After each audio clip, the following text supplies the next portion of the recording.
En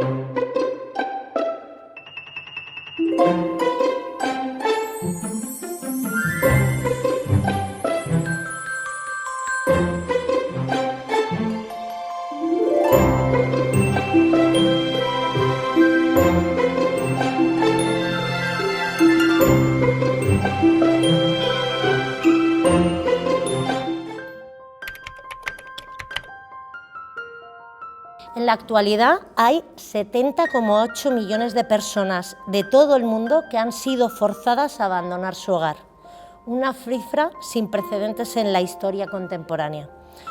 Una persona cada 2 segundos es desplazada a la fuerza como resultado del conflicto o la persecución. La realidad es que los occidentes han repartido África como si fuera una tarta y los han dejado en manos de políticos corruptos, de los hombres que no tienen piedad en tratar a la gente. Estamos hablando de comercialización de armas, de extracción y control de recursos y materias primas fundamentales para nuestro estilo de vida y para esta sociedad y este modelo económico que se defiende desde Europa, ¿no? Estamos hablando del control de las materias primas alimentarias cuando los países ricos precisamente no somos los grandes productores, ¿no? El control de las energías, las drogas. Si los gobiernos de Europa quieren ayudar, tienen que hacer esta política allí, para que la gente pueda encontrar los trabajos. Y si yo tengo mi trabajo, ¿qué voy a venir a buscar en Europa? No viene en Europa. Si no puedo comer, no tengo salario para comer, voy a decir, como hay dinero en Europa, yo voy a coger camino para llegar en Europa, voy a coger todos los riesgos que puede coger hasta que llegue aquí. Entonces, el problema es ahí. En 2014, a finales de 2014, hubo una imagen que impactó mucho a nivel mediático, la imagen de Aylan, que todos recordaremos. Pues esa imagen es un poco la que a nosotros también nos movió y nos faltaba información, ¿no? ¿Qué está pasando? Y esto no lo contamos siempre, pero fue así, partió también de una acción social de una niña de 12 años. En ese momento, Ona, que era la hija de nuestro fundador, de Óscar Camps, fue el que confrontó a su padre y le dijo: papá, tú eres socorrista de profesión, hay niños que se están muriendo y está saliendo en la televisión, ¿por qué no haces nada? ¿Por qué no hacemos nada? Nosotros nacemos de una situación que claramente es un auténtico genocidio. Son vidas perdidas en el fondo del mar, en el mar Mediterráneo, en este mar que también baña nuestras playas, vidas que se podían haber evitado que se perdieran en el fondo del mar.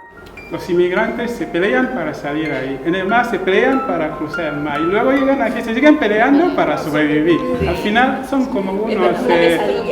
Es que creo que una pesadilla.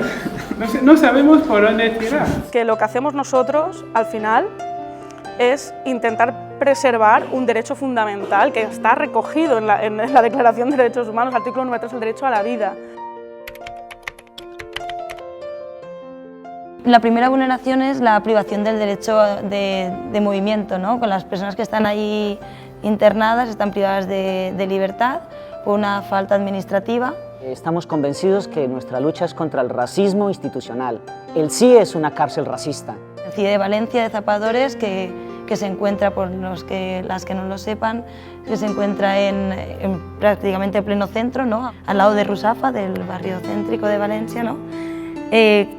Y esto creo que también es importante porque muchas veces pasa desapercibido y hace falta decirlo, ¿no? Está ahí en pleno centro, está visible pero invisible a la vez, ¿no? Porque tras esos muros lo que está pasando se desconoce muchas veces. En las AMPAs no encontramos participación, no vemos personas negras en los bancos trabajando y están estudiando económicas, no vemos profesores negros, latinos de AS en los colegios. ¿Y cuántos han estudiado en la universidad? ¿Cuántos saben de pedagogía? ¿Cuántos tienen profesiones que podían aportar a este país? Pues muchísimo, pero hay un gran muro que no nos deja avanzar. No es el migrante que ha venido a quitar trabajo, también el migrante que ha venido pues, a aportar, ha venido a integrarse, ha venido a dar y a recibir. Hemos insistido en la importancia de que la ciudadanía, la autóctona, abra los canales en la participación, por ejemplo, de las asociaciones de vecinos. Es que los personas migrantes viven en los barrios, no viven en las periferias. En este momento, la complejidad y el ver esta crisis tan fuerte que se está dando está haciendo que se reconstruya el modelo de acción humanitaria tradicional que existía. Ese modelo no sirve, ese modelo está obsoleto. Ese modelo puede limpiar y tranquilizar conciencias en determinados momentos, pero la sociedad civil tenemos que estar exigiendo quiénes son los responsables últimos de hacer este tipo de defensa de los derechos más fundamentales de las personas. Pero hay 240 millones de personas migrantes que han salido buscando un sueño. Migrar es un derecho. Seguiremos migrando, obviamente migrar es un derecho, no es una obligación y creo que tenemos que tenerlo claro.